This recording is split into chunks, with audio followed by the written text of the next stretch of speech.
রাজ্যে এসআইআর এর বিভিন্ন ধরনের ঘটনা উঠে আসছে, আর সময় যত এগোচ্ছে ততই এমন কিছু ঘটনা সামনে আসছে যা রীতিমতো চাঞ্চল্য ফেলে দিচ্ছে। এই প্রতিবেদনে আপনাদের তেমনই একটি ঘটনা জানাবো। এসআইআর নিয়ে নতুন জটিলতার মুখোমুখি হলো এবারে পশ্চিম মেদিনীপুর জেলা প্রশাসন। মেদিনীপুর সদর বিডিও অফিসে এসআইআর এর ডিজিটাল আপলোডিং প্রশিক্ষণ স্থলে চরমভাবে বিক্ষোভ দেখালেন সদর এলাকার বিএলওরা। তারা জানান যে এসআইআর নিয়ে দরকারে দেশের স্বার্থে বিনা বেতনে কাজ করব, তবু ডেটা এন্ট্রির দায়িত্ব নিতে পারবো না। প্রয়োজনে আমাদের বেতন ওই সমস্ত এন্ট্রি অপারেটরদের দিন, আমরা অতিরিক্ত দায়িত্ব নিতে পারবো না। বলতে গেলে চরম বিক্ষোভের মুখে পড়তে হলো কমিশনের আধিকারিকদের। বৃহস্পতিবার রাজ্যের অন্যান্য জেলার সঙ্গে পশ্চিম মেদিনীপুরেও বিএলওদের একটি ডেটা এন্ট্রি সম্পর্কিত প্রশিক্ষণের আয়োজন করা হয়, আর যেখানে এসআইআর এর ফর্মের তথ্য কিভাবে সার্ভারে আপলোড করতে হবে তা দেখানোর উদ্দেশ্য নেওয়া হয় নির্বাচন কমিশনের পক্ষ থেকে। শুরুতেই মেদিনীপুর সদর বিডিও অফিসে সেই প্রশিক্ষণ প্রক্রিয়ায় উপস্থিত বিএলওরা চরমভাবে বিক্ষোভ দেখান।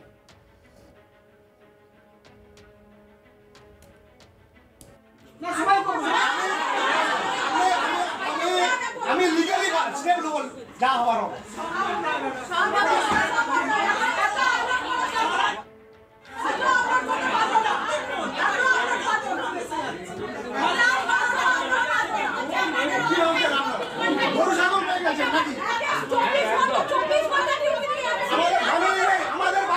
আমাদের বাচ্চাদের আঙ্গল পরীক্ষা নেই, তাদের ফিউচার নেই। কি ভাবছেন আপনারা? কি ভাবছেন? আমাদের পরিবার নেই, আমাদের বাবা মা নেই, আমাদের স্ত্রী নেই, আমাদের বাচ্চা নেই, তাদের ফিউচার নেই, তাদের আঙ্গল পরীক্ষা নেই। আমাদেরকে সব নাকি? প্রশিক্ষণের শুরু থেকে শেষ পর্যন্ত অনেকটাই বিক্ষোভের মুখে পড়তে হয়েছে প্রশিক্ষকদের। বিএলওরা বলেন যে আমাদের ফর্ম বিলি এবং সংগ্রহের কাজে সহযোগিতার জন্য সরকারি বিএলও দেওয়ার কথা ছিল, আমাদের তা দেওয়া হয়নি। তার মাঝে অতিরিক্ত চাপ নিতে হয়েছে ফর্মের ভুল ত্রুটি সংশোধনের ক্ষেত্রে, আমরা সেটাও করে নিচ্ছি। নতুন করে ফর্মের তথ্য ডিজিটালভাবে আপলোড করতে নির্দেশ দেওয়া হয়েছে। আমরা পরিষ্কার জানিয়ে দিচ্ছি আমরা এই কাজ করব না, দরকার হলে আমরা আমাদের এই কাজের কোনো বেতন নেব না। দেশের স্বার্থে বিনামূল্যে কাজ করব, কিন্তু ডেটা এন্ট্রির কাজ আমরা করতে পারবো না। চলুন প্রশিক্ষণে কিভাবে বিএলওরা ক্ষোভে ফেটে পড়লেন, কিভাবে তারা ক্ষোভ দেখালেন সেটা দেখে নেওয়া যাক।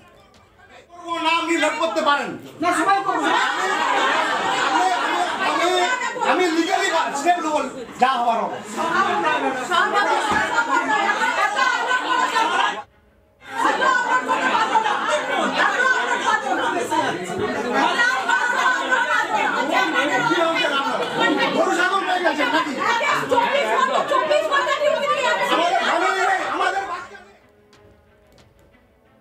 নিজেদের বক্তব্য লিখিতভাবে ডেপুটেশন আকারে মেদিনীপুর সদর বিডিও অফিসে জমা দেন বিএলওরা। এই ঘটনাকে ঘিরে রীতিমতো উত্তেজনাপূর্ণ পরিস্থিতি তৈরি হয়।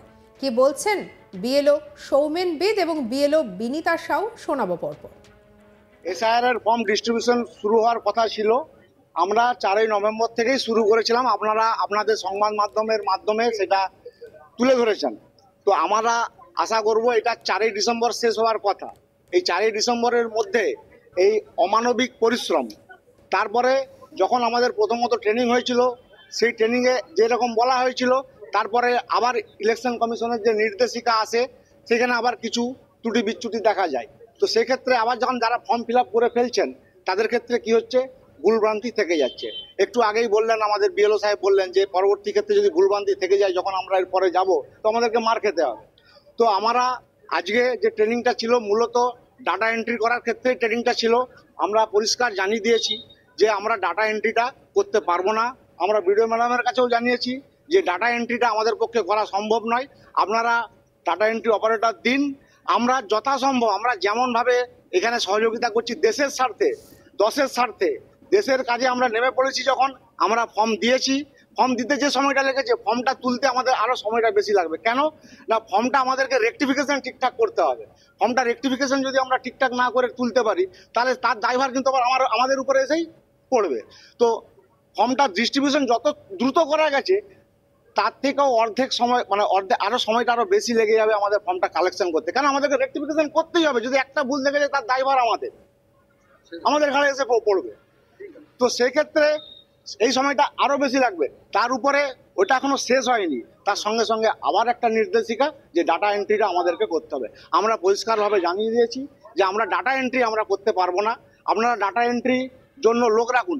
প্রয়োজনে আমাদেরকে যখন বলা হয়েছিল প্রথমে যে রেনুমারেশনটা দেওয়া হবে, আমরা বলেছি, এই ইয়ারও ম্যাডামকেও বলেছি যে আমরা দেশের জন্য এই ফর্ম দেওয়া এবং ফর্ম তোলা, আমার ভারতবর্ষের জন্য, আমার দেশের জন্য আমরা এটা বিনে পয়সায় করে দেবো। আমাদের যে রেনুমারেশন দেওয়া হবে সেই রেনুমারেশনে আমাদেরকে না দিয়ে অন্য লোক রেখে ডাটা এন্ট্রিটা করা হোক। আমাদের পয়সার দরকার নেই, আমাদের টাকার দরকার নেই। কি আপনাদের কারো দরকার আছে? রেনুমারেশন দরকার আছে? আমরা রেনুমারেশনের টাকা নেব না, আমরা নেব না, আমরা ডাটা এন্ট্রি করব না। আমরা ডাটা আপলোড করতে পারবো না। আমাদের কাছে এই ফর্ম ডিস্ট্রিবিউশন কালেকশন ঠিক আছে, তারপরে ওই কাজগুলো আমাদের পক্ষে করা সম্ভব হয়ে উঠবে না। দেখুন, আমরা প্রথমে একজন মা, তারপরেও আমরা সার্ভিস করি সংসারের তাগিদে, কিন্তু তারপরেও কি হচ্ছে আমাদের উপর, এগুলো তো চাপিয়ে দেওয়া হচ্ছে। একটা সার্ভিস করতে করতে আর একটা সার্ভিস করা। এবারে আপনারাই ভাবুন, সাধারণ দর্শক ভাবুক, একজন মেয়ে হয়ে এতগুলো কাজ করা কি সম্ভব? তার মুখের দিকে, একজন মায়ের মুখের দিকে কতগুলো বাচ্চা দিয়ে থাকে। আমরা যখন একটা স্কুলেও যাই, স্কুলে কতগুলো বাচ্চা থাকে। আমি কালকে স্কুল গেলাম, বাচ্চাগুলো জড়িয়ে ধরে আমাকে কাঁদছে, তুমি এতদিন আসনি কেন? আমি তখন বললাম, কি করব বাবা, তোদের যে ফর্ম দিতে বেরোচ্ছি। তখন যে শুনুন, আমাদের পথ হচ্ছে আমরা আপলোডটা করব না, আমরা ফর্ম কালেক্ট ডাটা করবো না, আপলোড করতে পারবো না, আমাদের পক্ষে সম্ভব নয়। আমরা ফর্ম কালেক্ট করব, এসে জমা করব। আর ফোন নাম্বারটা, সব থেকে হচ্ছে ফোন নাম্বারটা পাবলিক হয়ে গেল। আমাদের জন্য একটা স্পেশাল ফোন নাম্বার করে দিতে পারতেন। এই আমাদের যে পার্সোনাল ফোনটা আমাদের পাবলিক হয়ে গেল। এই বিষয়ে বিডিও কাহেক হাসান পারভীন বলেছেন যে সমস্যাটির কথা আমরা শুনেছি, কি বলেছেন শুনবো। ওনারা অভিযোগ করেছেন, জানিয়েছেন ওনাদের যা যা অসুবিধা আছে সেটা আমরা রেসপেক্টিভ ইআরও ম্যাডাম স্যার যারা আছেন ওনাদেরকে জানিয়ে দিচ্ছি, যাতে এটা কোনো সুরাহা করা যায়। ওনারা বলছেন একটা অ্যাসিস্ট্যান্ট দিতে, এর আগেও দাবি করেছিলেন। হ্যাঁ তো বাবা, দেওয়া হবে, অ্যাসিস্ট্যান্ট দেওয়া হবে। কি ক্রাইটেরিয়া আছে অ্যাসিস্ট্যান্ট দেওয়ার, ঠিক আছে, অ্যাসিস্ট্যান্ট বিয়ে এলো তো ওটা ক্রাইটেরিয়া আছে, সেটা ক্রাইটেরিয়া অনুযায়ী ওনারা ভেবে নিয়েছেন, আমাদের ইআরও স্যার ম্যাডাম যারা আছেন ভেবে নিয়েছেন, সেভাবে ওনারা নামাচ্ছেন। আমি ওনাদেরকে বলে দিয়েছি এটা বিরোধ, ঠিক আছে। আর এই ডাটা মানে যেগুলো আপলোডের ব্যাপারে কি সিদ্ধান্ত নিলেন, বা ওনারা ডিজিটাইজেশনের ব্যাপারটা ওটাই বললাম যে আমি ইআরও স্যার ম্যাডামদেরকে জানিয়ে দিয়েছি, ওনারা এটা কথা বলে জানাবেন যে এটা কি করা যায়। আমরা হেল্পটা করব, যতটা সম্ভব আমরা করব।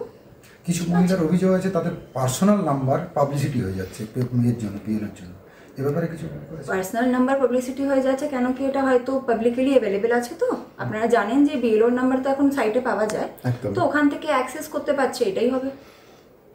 আমাদেরও নাম্বার তো পাবলিকলি আছে, যেটা অফিসিয়াল নাম্বার, তো ওখান থেকে হয়তো অ্যাক্সেস করছে। প্রতিটা ফর্মে ওদের নাম্বারটা রয়েছে। হ্যাঁ, এটাও একটা কারণ হতে পারে। ঠিক। সঙ্গে রাখুন আজ তাক বাংলার ইউটিউব চ্যানেলকে, লাইক, কমেন্ট, শেয়ার, সাবস্ক্রাইব করতে ভুলবেন না।